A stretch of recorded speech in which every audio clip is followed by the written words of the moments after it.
Hello बच्चों, welcome to Arian. इस video में बात करने वाले हैं हम लोग बिहेवियर ऑफ प्रिज्म, मिरर और लेंस का। जब वो प्लेन वेव फ्रंट से पास होते हैं या फिर जब उनसे वेव फ्रंट्स पास होती हैं तो कैसे हम लोग उनसे कन्वर्जेंस, डाइवर्जेंस या उनके फोकस पॉइंट को निकाल सकते हैं।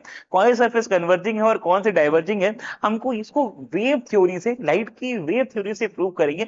हमने इसको रे थ्योरी से प्रूव करा तो हुआ है बच्चों, कन्वर्जन डाइवर्जन शो करके। एंगल आई एंगल आर याद आ रहा होगा आपको, बार बार उसको यूज करके। और वहां पर हम लोग ने बच्चों लॉस ऑफ रिफ्रैक्शन का भी यूज करा था, अगर आपको याद हो तो स्नेल्स लॉ का। बट यहाँ पर हम लोग वेव थ्योरी ऑफ लाइट का यूज करेंगे और उसमें आता है सबसे इंपॉर्टेंटली हाइजेंस प्रिंसिपल, जिसका हम यहाँ पे यूज करने वाले हैं। दो important point about the Huygens principle को पता होने चाहिए कि बच्चों हर एक लाइट के वेव फ्रंट पे every point behave like a light source। और दूसरा बच्चों द पॉइंट, और ये जो लाइट सोर्स होते हैं they travel in all the direction with the speed of light. ये तो हमारा पहला पॉइंट हो गया। और दूसरा पॉइंट बच्चों कि अगर हम लोग इन पॉइंट्स को टच करें तो उनके जो टेंजेंट्स होते हैं they work as a secondary wave fronts, वहां से हम लोग उसके सेकेंडरी वेव फ्रंट्स भी निकाल सकते हैं। अगर आपको ये बात पता है, अगर नहीं पता तो पहले हाइजेंस प्रिंसिपल आप पढ़ लीजिए। उसके बाद हम लोग यहाँ से प्रूव कर पाएंगे कि भैया कौन सी सरफेस कैसा बिहेव करेगी। जैसे आपको पता है कि भाई प्रिज्म में होता है, जब एक लाइट रे आती है तो वो अपने पाथ से डेविएट हो जाती है। हम लोग ने बच्चों क्लास 10th में पढ़ा था, for a prism whenever a light ray comes in a prism it goes like this and then goes like this. हम लोग ने वहां पे तो पढ़ा था बच्चों इसको on the basis of the refraction theory, but यहाँ पे हम लोग पढ़ रहे हैं इसको बाय द वेव थ्योरी। अब वेव थ्योरी से कैसे एक्सप्लेन करेंगे, चलो इसको देख लेते हैं एक बार। बच्चों हम लोग मानते हैं कि जो हमारा प्रिज्म है ये कुछ ऐसा दिख रहा है, राइट। और जो लाइट वेव्स हैं वो यहां से ऐसे आ रही हैं इसकी तरफ।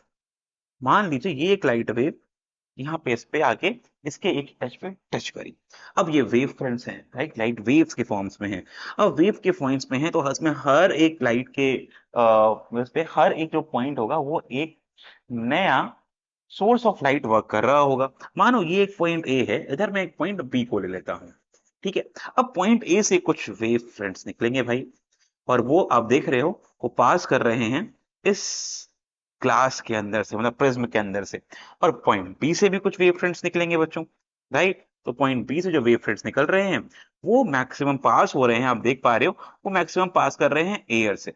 अब क्योंकि ये पास कर रहे हैं एयर से और ये पास कर रहे हैं ग्लास से, तो ग्लास को पास करने वाले वेव फ्रंट्स की स्पीड कहीं ना कहीं थोड़ी धीमी होगी, because the speed of light in glass is slower then that of the speed of light in the air. तो जो ये वेव फ्रंट्स है थोड़े से आगे निकल जाएंगे और जो ये वेव फ्रंट्स थोड़े से पीछे रह जाएंगे। अगर आप ध्यान से देखो बच्चों तो इन वेव फ्रंट्स और इन वेव फ्रंट्स में आपको कुछ दिख रहा है। अगर मैं इन दोनों पॉइंट्स को जोड़ता हूं, if I can join this point, the wave fronts which are point on this and the point on this, तब वो क्या ऑब्जर्वेशन समझ में आ रही है यहाँ से। on joining the points I can simply से कि अगर मैं इनको यहाँ पे जोड़ता हूं तो ये कुछ ऐसे स्ट्रेट लाइन को दिखेंगे। Let's draw it by under pen. तो आपको ये ऐसे स्फीयर में दिख रहे होंगे, ऐसे ही आगे कुछ वेव फ्रंट्स होंगे। अगर अगर मैं इनके लेता हूं perpendicular line, if I draw the perpendicular to this surface it would look something like this. ये आने वाली हमारी लाइट रेज बच जाएंगी, राइट बच्चों। और ये हमारी बनने की जाने वाली परपेंडिकुलर लाइट रेज।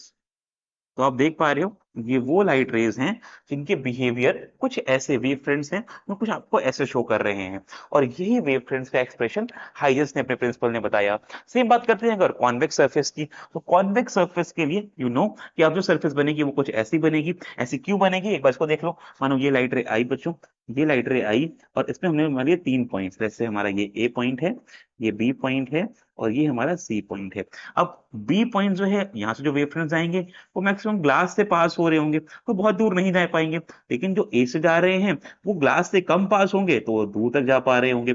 सिमिलर जो सी से पास हो रहे हैं बच्चों वो भी ग्लास में कम पास होंगे तो they can go the father distance. अगर मैं इन तीनों पॉइंट्स को ज्वाइन करता हूं, यू कैन सी मुझे एक सरफेस मिल रही है on joining these 3 point it look like this. और इनके परपेंडिकुलर लाइन ड्रॉ करता हूं तो वो मुझे कहीं ना कहीं ऐसे दिख रही होगी। तो ये वो पॉइंट है जहां पे ये लाइट रे कन्वर्ज होंगी। एंड वी ऑल नो कि कॉन्वेक्स का जब लाइट रे आती हैं तो जो उसका फोकस होता है वो भी इधर ही कन्वर्ज करके इधर बनाता है, that is in the right side of the surface, right. और जब बात करते हैं बच्चों कॉनकेव सरफेस की मिरर के टर्म्स में, तो for the same for the concave, अब ये लाइट ऐसे आएंगी तो हमारा ये बनेगा सरफेस, और इसके लिए जो परपेंडिकुलर लाइन होंगी वो ऐसी बनेगी। This is where the focus will be forming. अब ये हमारा जो थ्योरी ऑफ वेव फ्रंट्स है, हाइजेंस प्रिंसिपल्स के थ्रू प्रूव होती है, उनके सेकेंडरी वेव फ्रंट्स के थ्रू, टेंजेंट्स के थ्रू प्रूव होती है। तो एक बार इसको अच्छे से पढ़ लीजिए, रिकॉल कर लीजिए, क्योंकि ऐसे में क्वेश्चंस आपसे थ्योरेटिकली बहुत पूछे जाते हैं और इनके आने के चांसेस बहुत रहते हैं। यू कैन सी कि यहाँ पर शायद मेंशन होगा कि ये क्वेश्चन नीट में पूछा जा चुका है पहले भी, और इससे क्वेश्चन भी आप एक बार प्रैक्टिस जरूर कर लीजिएगा। Bye bye, see all in the next video. I hope ये वीडियो ने आपको हेल्प करा होगा।